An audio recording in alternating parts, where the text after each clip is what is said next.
K C. വേണുഗോപാലിന് വേണ്ടി കൈപൊക്കിയവർക്ക് പണി കിട്ടി. കെ.സി.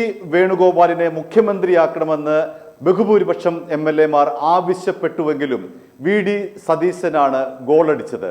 വി.ഡി. സതീശന്റെ ശക്തി എത്രത്തോളം ഉണ്ട് എന്ന് തിരിച്ചറിഞ്ഞ നിമിഷം കൂടിയായിരുന്നു ഇന്ന്. നമുക്കറിയാവുന്നതുപോലെ തന്നെ ഏറ്റവും കുറവ് ഡൽഹി സന്ദർശനം നടത്തിയ ആൾ ഒരുപക്ഷെ സതീശനായിരിക്കും.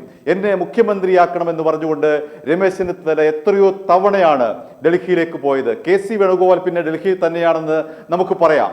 എന്നാൽ ഏറ്റവും കുറവ് ഡൽഹി യാത്ര നടത്തിയത് വി.ഡി. സതീശനാണ് എന്ന് ഓർക്കണം. ഇന്ന് വൈകുന്നേരം കെ.സി. വേണുഗോപാൽ തിരുവനന്തപുരത്ത് എത്തുന്നുണ്ട്. അദ്ദേഹത്തെ പിന്തുണച്ച എം.എൽ.എമാരുമായി അദ്ദേഹം ആശയവിനിമയം നടത്തുമെന്നാണ് അറിയുന്നത്. അതിലൊക്കെ സുപ്രധാനമായ ഒരു കാര്യം, അദ്ദേഹം രമേശ് ചെന്നിത്തലയുമായി ആശയവിനിമയം നടത്തും. ഈ നിമിഷം വരെ രമേശ് ചെന്നിത്തല തൻ്റെ ആവശ്യത്തിൽ നിന്ന് പിറകോട്ട് പോയിട്ടില്ല. അദ്ദേഹം മന്ത്രിസഭയിൽ ചേരാൻ താല്പര്യം കാണിക്കുന്നില്ല. ആഭ്യന്തര വകുപ്പ് പോലെ സുപ്രധാനമായ ഒരു വകുപ്പാണ് തനിക്ക് വേണ്ടത് എന്ന നിലപാടിലാണ് രമേശ് ചെന്നിത്തല ഉറച്ചു നിൽക്കുന്നത്. ഒപ്പം തന്നെ അദ്ദേഹം മുന്നോട്ട് വെക്കാനുള്ള ഒരു ഉപാധി എന്ന് പറയുന്നത് തൻ്റെ ഒപ്പം നിൽക്കുന്ന ഒന്നോ രണ്ടോ എം.എൽ.എമാർക്ക് കൂടി മന്ത്രിസ്ഥാനം നൽകണം എന്നുകൂടി ഒരു പക്ഷേ രമേശ് ചെന്നിത്തല ആവശ്യപ്പെട്ടേക്കാം. അത്തരമൊരു സമ്മർദ്ദ തന്ത്രം രമേശ് ചെന്നിത്തല പ്രയോഗിക്കാൻ സാധ്യതയുണ്ട്. ഒപ്പം കെ.സി. വേണുഗോപാലും അത്തരമൊരു ഇടപെടൽ നടത്താൻ സാധ്യതയുണ്ട്. എൻ്റെ ഒപ്പം നിൽക്കുന്ന ഒന്നോ രണ്ടോ പേർക്ക് മന്ത്രിസ്ഥാനം നൽകണമെന്ന് കെ.സി. വേണുഗോപാൽ ആവശ്യപ്പെടാൻ സാധ്യതയുണ്ട്. എന്നാൽ ഈ രണ്ട് നേതാക്കന്മാരെക്കാളും അതിശക്തനായിരിക്കുന്ന വി.ഡി. സതീശനാണ് അന്തിമമായി തീരുമാനിക്കേണ്ടത്. നിങ്ങൾ എൻ്റെ മന്ത്രിസഭയിൽ വരണോ വേണ്ടയോ എന്ന് രമേശിനോട് പറയാൻ തക്ക വിധം സതീശൻ കരുത്താർജിച്ചു കഴിഞ്ഞു.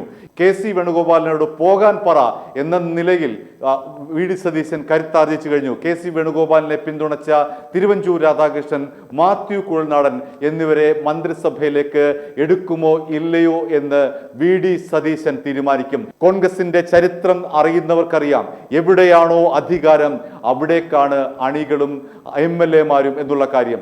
വി.ഡി. സതീശനിലേക്കാണ് അധികാരം കേന്ദ്രീകരിച്ചിരുന്നതെങ്കിൽ ഇപ്പോൾ കെ.സി. വേണുഗോപാലിനെ പിന്തുണച്ചവ എം.എൽ.എമാർ മുഴുവനായി ഒറ്റക്കെട്ടായി എൻ ബ്ലോക്കായി ഒരുപക്ഷെ സതീശനൊപ്പം ചേരാനുള്ള സാധ്യത ഏറെയാണ്. അതാണ് കോൺഗ്രസിന്റെ ചരിത്രം. ആ ചരിത്രം പരിശോധിച്ചു കഴിഞ്ഞാൽ നമുക്ക് മനസ്സിലാകുന്നത് അത്തരത്തിലാണ്.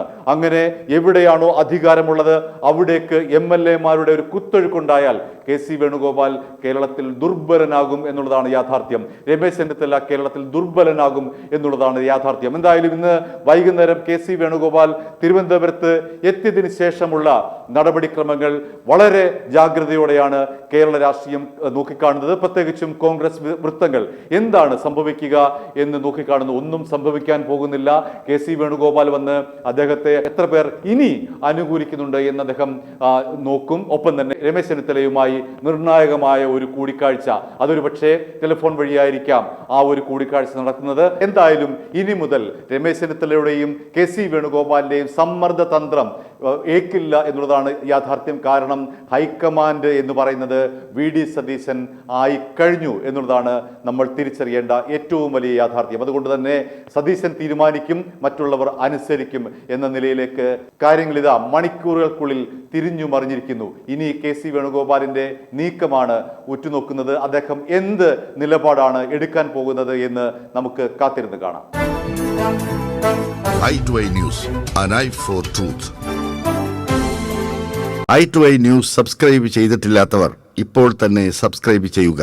നോട്ടിഫിക്കേഷൻ ലഭിക്കുവാൻ ബെൽ ബട്ടണും അമർത്തുക.